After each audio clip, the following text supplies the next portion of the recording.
नमस्कार दोस्तों, स्वागत है आपका हमारे चैनल सरकारी चैंपियन में। तो दोस्तों, आज हम बात करने वाले हैं ज्वाइन इंडियन आर्मी, यानी कि इंडियन आर्मी की ओर से एक बहुत ही शानदार ज़बरदस्त वैकेंसी आई है। तो ये वैकेंसी है ज्वाइन टेरिटोरियल आर्मी का। तो इस वीडियो में हम आपसे ये शेयर करेंगे कि इस वैकेंसी का जो है ना फॉर्म फिलअप कब से हो रहा है, इसका अंतिम डेट क्या है, इस फॉर्म को कौन कौन से कैंडिडेट है जो फिल कर सकते हैं, उनकी क्या एलिजिबिलिटी क्राइटेरिया रहने वाली है, इससे वैकेंसी का जो चयन प्रक्रिया है वो क्या रहने वाला है, आपका सिलेक्शन किस बेस पे होगा, आपका इसमें एग्ज़ाम होगा कि नहीं, आपका सिलेबस क्या रहने वाला है। तो ये सारी डिटेल हम इसमें आपको शेयर करेंगे। तो हमारे साथ इस वीडियो में अंत तक बने रहें। अगर आप हमारे चैनल पे फर्स्ट टाइम विज़िट कर रहे हैं तो हमारे चैनल को सब्सक्राइब कर लें और बेल आइकन को प्रेस कर लें ताकि गवर्नमेंट जॉब से रिलेटेड कोई भी अपडेट आप तक पहले पहुंचे। तो चलिए आपको हम ले चलते हैं इंडियन आर्मी की ओर से वो जो ऑफिशियल पीडीएफ जारी की गई है उसमें सारी डिटेल मेंशन है। आपको डिटेल आपको दिखाते हैं। तो ये वो पीडीएफ रहा जिसमें आप देख पा रहे हैं joint territorial army as an officer. तो यहाँ पे आपको direct as a officer post पे ज्वाइन होने का एक सुनहरा मौका मिल रहा है आपको। Part time commitment and not a full time career.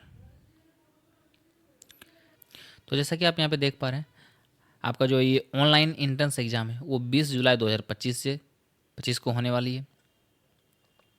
और आपका ये जो सबमिशन डेट है इसका 12 मई से 10 जून, इस बीच आप अपना फॉर्म फिल कर लेंगे। और candidate are required to apply online. अगर आप इस वैकेंसी का फॉर्म जब फिलअप करेंगे उसके लिए ये ऑफिशियल वेबसाइट है, इस पे जा कर के आप यहाँ से अपना फॉर्म फिल कर लेंगे। और यहाँ पे एक मेंशन किया गया है कि ओनली इसी वेबसाइट पे होगा, no other mode is allowed for submission of application. सिर्फ और सिर्फ आप यहाँ पे इस वेबसाइट पे जाके ऑनलाइन फॉर्म फिल कर सकते हैं। इसके अलावा कोई और अदर मेथड मोड नहीं है जिससे आप ये फॉर्म फिल कर पाएँ आप। तो चलिए आगे हम बात करते हैं इसमें टोटल वैकेंसीज़ कितने हैं। जैसा कि यहाँ पे आप देख पा रहे हैं total number of vacancies 18 male candidate के लिए और एक फीमेल कैंडिडेट के लिए ये वैकेंसी निकाली गई है। यहाँ पे एक नोट भी है, final selection shall be made in the order of merit up to the number of vacancies very available. Vacancies are subject to change as a organizational requirement. यानी कि यहाँ पे आपको जो फाइनल सिलेक्शन होगा वो मेरिट बेस्ड पे होगा और वहाँ पे कितनी नंबर ऑफ़ वैकेंसीज है उस आधार पे। और यहाँ पे ये जो वैकेंसीज है ना इसको बढ़ाया भी जा सकता है और घटाया भी जा सकता है जिस तरह से इसकी रिक्वायरमेंट होगी। तो चलिए आगे हम बात करते हैं कंडीशन ऑफ एलिजिबिलिटी। क्या क्या कंडीशन रहने वाली है एलिजिबिलिटी का। सबसे पहला जो भी कैंडिडेट इनको इस फॉर्म को फिल करेंगे only citizen of India, mail and female कोई भी हो, इंडियन सिटीजन होने चाहिए वो। Age limit 18 to 42 years as on last date of filling application. Should we have attained minimum 18 years and should not be more than 42 years. 10 June 2025। यानी कि आपका जो उम्र है वो 18 से 42 होना चाहिए, ना तो 18 से कम ना ही 42 से ज़्यादा। और ये जो एज है वो 10 जून 2025 के बेस्ड पे काउंट होगा। यानी कि इस डेट तक आपका जो एज है वो 18 हो जाना चाहिए। और इस एज तक अगर आप 42 हैं तो आप एलिजिबल होंगे। अगर 42 से अगर इस डेट से अगर आगे यानी कि 42 से कुछ दिन अगर आपका ज़्यादा हो गया तो आप यहाँ पे शायद एलिजिबल ना हो। अगला आपका है educational qualification, graduate from any recognize university. आप किसी भी यूनिवर्सिटी से ग्रेजुएट हो। फिजिकल स्टैंडर्ड यहाँ पे a candidate must be physically and mentally fit in all respects. तो फिजिकल स्टैंडर्ड में आपको जो भी कैंडिडेट होंगे वो फिजिकली और मेडिकली वो फिट होने चाहिए। एम्प्लॉयमेंट तो गेनफुली एम्प्लॉयड। नेक्स्ट आपका यहाँ पे नोट है कि serving members of regular army के जो भी सर्विंग मेंबर है, रेगुलर आर्मी का हो या नेवी का हो, एयरफोर्स से हो या पुलिस या फिर GREPF का हो या पारामिलिट्री से हो, or like forces are not eligible. तो यहाँ पे जो सर्विंग मेंबर हैं इन सारे डिपार्टमेंट का, वो यहाँ पे एलिजिबल नहीं होंगे। Date of online entrance exam, आपका जो ये जो ऑनलाइन एंट्रेंस एग्ज़ाम है वो 20 जुलाई 2025 को हो सकती है, और ये टेंटेटिव भी आगे भी बढ़ सकती है। यहाँ पे एक डिस्क्लेमर भी है कि the date of holding the examination as mention above is liable to be change as the discretion of the competent authority. तो अथॉरिटी के द्वारा, जो है अथॉरिटी होंगे, उनके द्वारा इस डेट को आगे भी चेंज किया जा सकता है, या तो फिर इसी डेट पे आपका एग्ज़ाम हो सकता है। तो चलिए आगे हम बात करते हैं।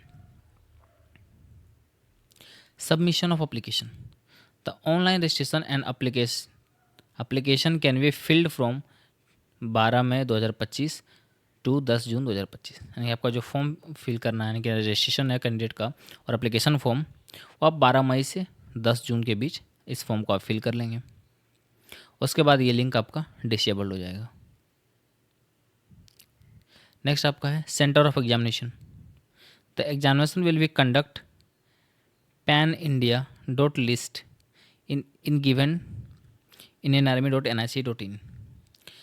तो यानी कि आपका जो एग्जामिनेशन सेंटर है, वो जब आप फॉर्म फिल करेंगे तो वहाँ पे आपका शो होगा उस लिस्ट में, उसमें आप अपना सिलेक्ट कर लेंगे कि आपको एग्जामिनेशन किस जोन में या फिर किस सेंटर में या फिर किस सिटी, इस डिस्ट्रिक्ट जो भी हो, वो आप वहाँ से सिलेक्ट कर लेंगे आपको एग्ज़ाम कहाँ पर देना है। नेक्स्ट डिस्क्लेमर आपका यहाँ पे कि territorial army directors has the right to conduct the computer based test.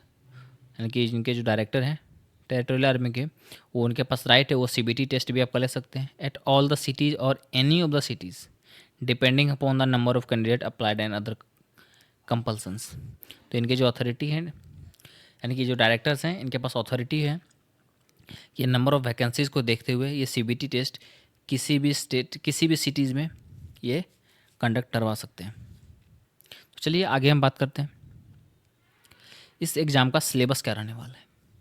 तो सिलेबस है आपका कि सबसे पहले सब्जेक्ट आपका रहेगा part 1, part 2, part 3, part 4, 4 part में आपका ये सब्जेक्ट है। फर्स्ट में रीजनिंग, एलिमेंट्री यानी एलिमेंट्री मैथमेटिक्स, जनरल नॉलेज और आपका ये इंग्लिश रहने वाला है, जिसके लिए आपको एग्जाम में कुल 2 आवर का समय दिया जाएगा।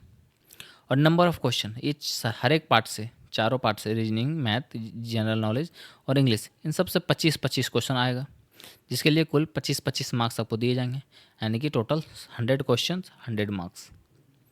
इसके स्टैंडर्ड क्या रहने वाले हैं इस एग्जामिनेशन का? The standard of the paper in elementary mathematics will be matriculation level, यानी कि आपको जो मैथमेटिक्स का जो क्वेश्चन है वो मैट्रिक लेवल का होगा। And the standard of paper in other subject will approximately be such as be expected as a graduate of an Indian university.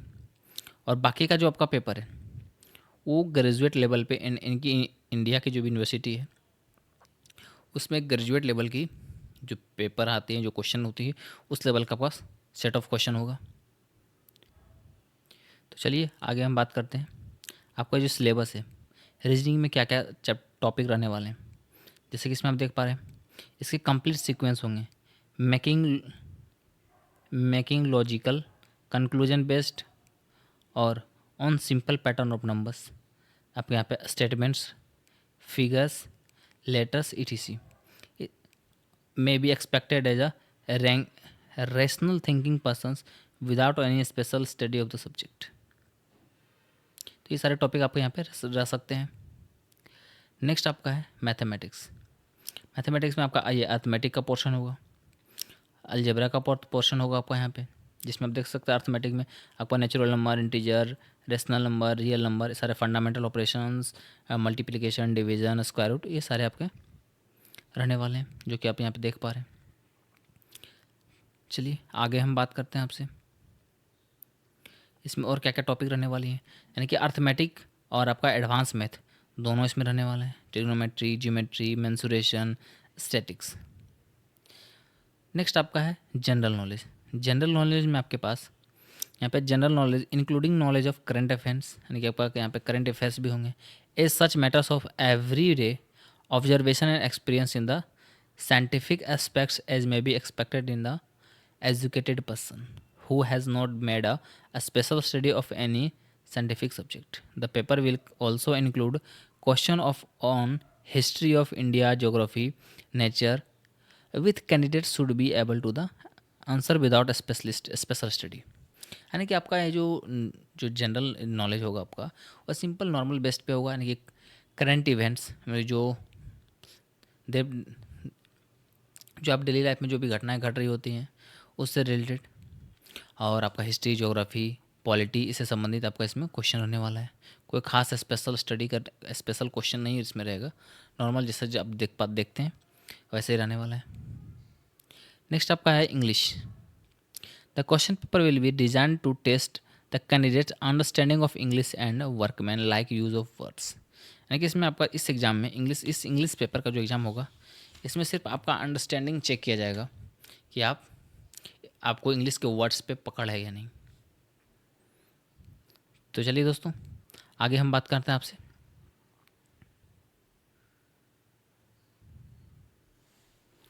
Exam duration आपको 2 आवर करने वाला है। टाइप ऑफ एग्ज़ाम आपका CBT रहेगा, computer based test.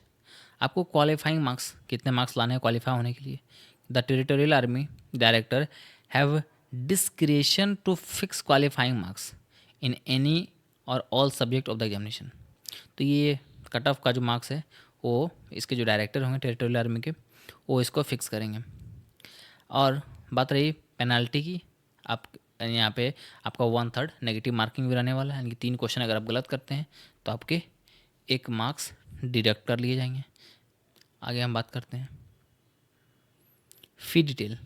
इस form को fill करने के लिए आपको 500 रुपीज़ पे करने होंगे। तो नेक्स्ट आपका है हाउ टू अप्लाई।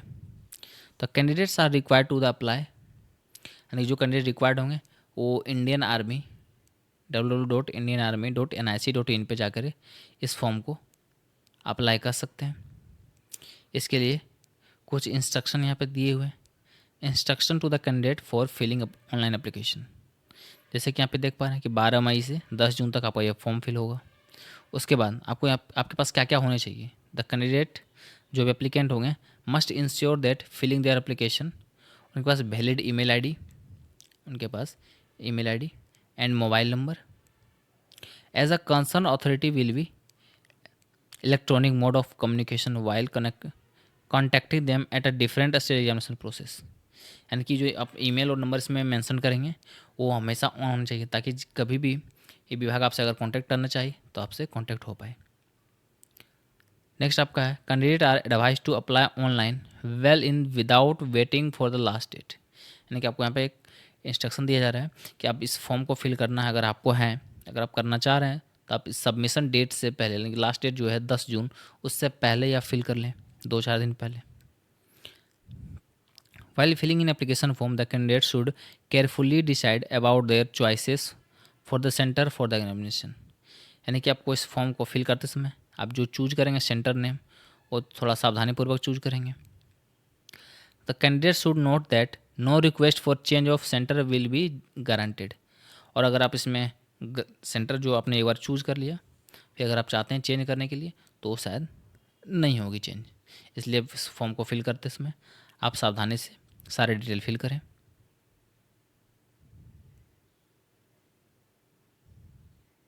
नेक्स्ट आपका है candidate in their own interest are advise to keep a copy of print out of filled form submitted online. और एक इंस्ट्रक्शन यहाँ पे ये भी दिया गया है कि आपने जो ये जो फॉर्म फिल करेंगे आपके पास जो एक्नॉलेजमेंट प्रिंट होगी उसकी भी एक कॉपी आप जीरोक्स करवा के अपने पास रख लें जब सेंटर पर जाएँ तो चलिए आगे हम बात करते हैं आपका इसमें सिलेक्शन जो प्रोसीजर है वो क्या रहने वाला है।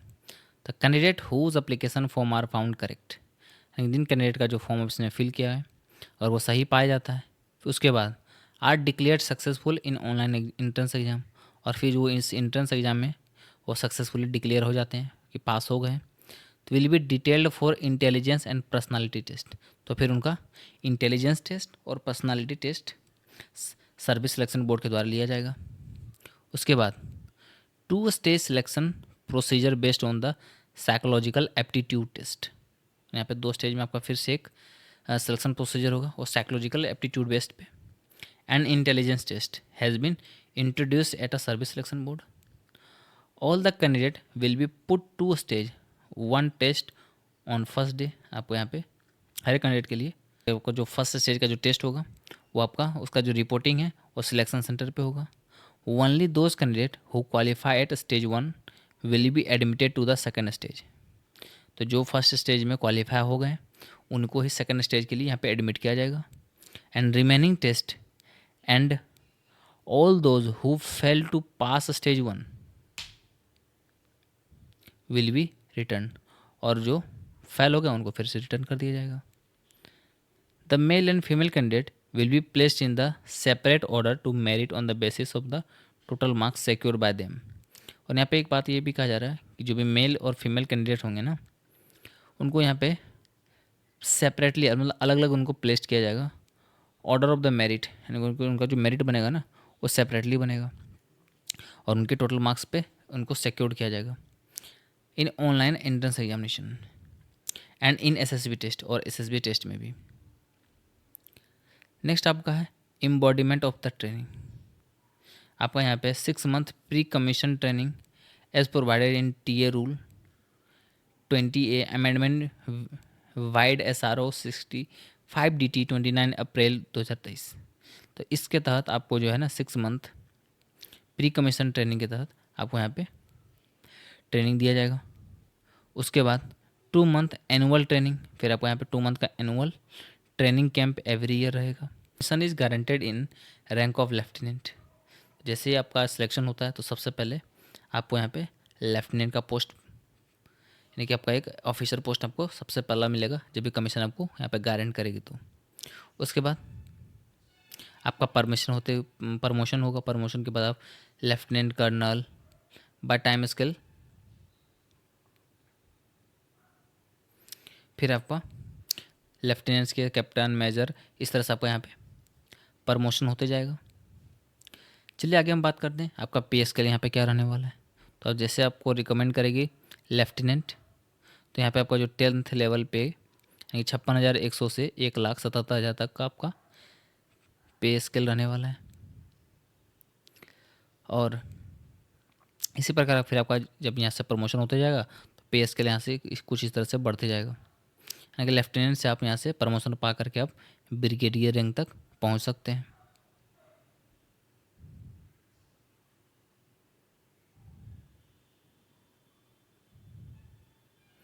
तो चलिए आगे हम बात करते हैं।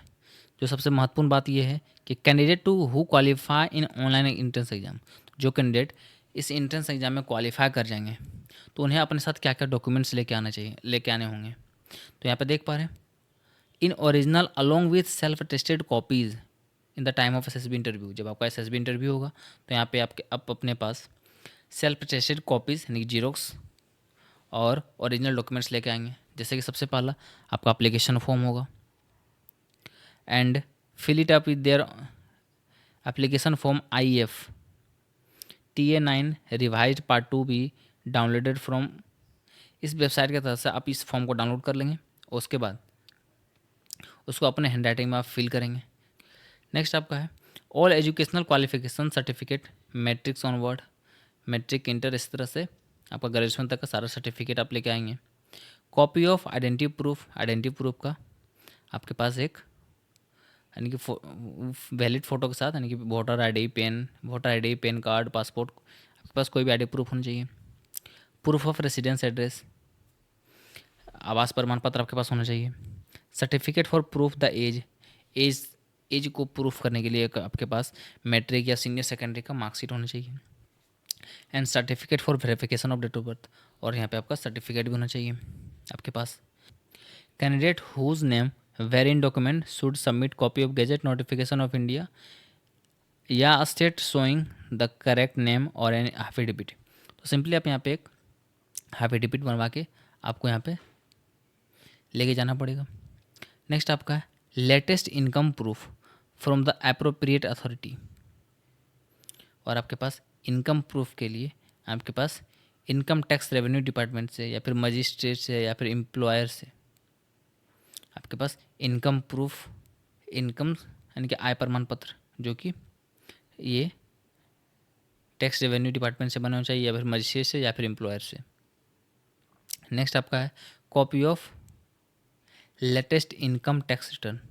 आपके पास एक ITR फाइल करेंट होना चाहिए और उसके साथ आप अपने पास अपना एडमिट कार्ड का फ़ोटो कॉपी करवा के रख लेंगे।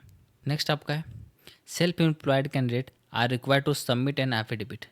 और जो सेल्फ एम्प्लॉयड कैंडिडेट हैं उनको यहाँ पे ज़रूरत होगी क्या, एक affidavit on non judicial stamp पे, paper of minimum value duly attested stating nature of employment and annual income along photocopy of PAN card and self certified character certificate. तो ये जो सेल्फ एम्प्लॉयड कैंडिडेट है ये उनके लिए है, एक ये वो एक अपना एफिडेविट बनवा लेंगे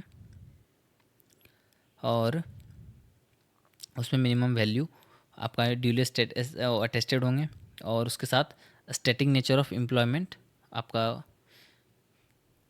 जो भी एम्प्लॉयमेंट का नेचर होगा वो उसमें मेंशन होगा, और एनुअल इनकम, और उसके साथ फोटोकॉपी ऑफ आपका पैन कार्ड का and self certified character certificate आपका यहाँ पे चाहिए। नेक्स्ट आपका है service certificate by candidate candidate employed in central government, union territory, state, semi government, private sector, authenticated by head office along with salary certificate and no objection certificate by the department as form given below. तो आपके पास एक service certificate होना चाहिए। जो candidate employed थे कहीं पे central government में या फिर यूनियन टेरिटरी में या फिर स्टेट या सेमी गवर्नमेंट में कहीं पर, वो अगर एम्प्लॉयड थे पहले से, वो अगर फॉर्म इसको फिल कर लें, जो कि जिसको यहाँ पे एलिजिबल नहीं माना गया है, अगर वो फिल कर रहे हैं या उनका सिलेक्शन में अगर सिलेक्टेड वो हो चुके हैं तो उनके सिलेक्शन में ये प्रॉब्लम आ सकती है। पर तो उसके लिए उनको क्या करना पड़ेगा, इस जॉब से उन्हें रिज़ाइन देना पड़ेगा और वहाँ से उनको NOC सर्टिफिकेट लेना पड़ेगा, no objection certificate by the department as per format given below. जो फॉर्मेट यहाँ पर दिया हुआ है इस फॉर्मेट के बेस्ट पे, जैसा कि आप यहाँ पे देख पा रहे हैं, इस फॉर्मेट के बेस्ट पे आपको यहाँ पे NOC सर्टिफिकेट लेना पड़ेगा।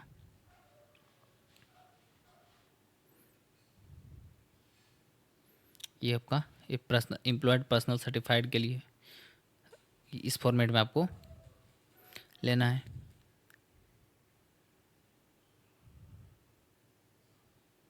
और जो प्राइवेट सेक्टर वाले हैं उनका कुछ इस तरह से हो रहेगा फॉर्मेट।